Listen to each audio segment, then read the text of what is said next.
Sir தொடர்ந்து வந்து மத்திய அரசு வந்து அரசியல் பேசுவதை தவிர நிதி கொடுக்கல அப்படிங்கிற குற்றச்சாட்டும் உதயநிதி அவர் என்ன சொல்லியிருக்காங்கன்னா நாங்கள் வேணா மரியாதை கொடுக்கலன்னு சொல்கிறாங்க. அப்பாங்கிறது தப்பான வார்த்தை கிடையாது, வேணா திரு அப்பா மரியாதைக்குரிய அப்பா அப்படின்னு சொல்லலாம் அப்படிங்கிற மாதிரி சொல்லியிருக்காங்க. ஏங்க இந்த மாதிரி அதாவது உதயநிதி ஸ்டாலின் வந்து கருணாநிதி கிடையாது. இவர் வந்து முதல்ல ஒரு அரசியலில் நேற்றைக்கு கூட நான் இதை தான் சொல்லியிருந்தேன்.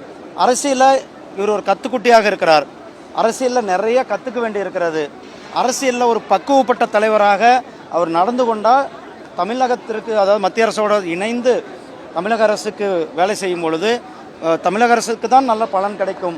அதை விட்டுவிட்டு இவர் வந்து குதர்க்கமாக ஒரு கேலியோடு ஒரு கிண்டலோடு பேசுவதில் ஒரு தேவையில்லாத ஒரு அமைச்சருக்கான அந்த தராதரத்தை அவர் குறைத்து விட்டார் என்று தான் நான் சொல்லுவேன்.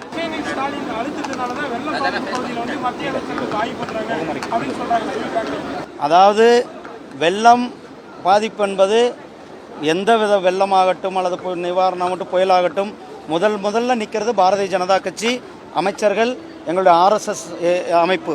அது சுனாமியாக இருக்கட்டும், பெரு வெள்ளமாக இருக்கட்டும் அல்லது புயலாக இருக்கட்டும், எதுவாக இருந்தாலும் சேவை மனப்பான்மையோடு முதல்ல இறங்கி வேலை செய்வது எங்களுடைய பாரம்பரியத்திலே இருக்கிறது.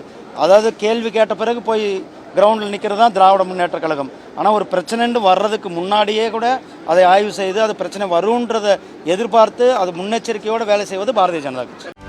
செய்திகளை உடனுக்குடனும் துல்லியமாகவும் தெரிந்து கொள்ள சப்ஸ்கிரைப் பண்ணுங்க.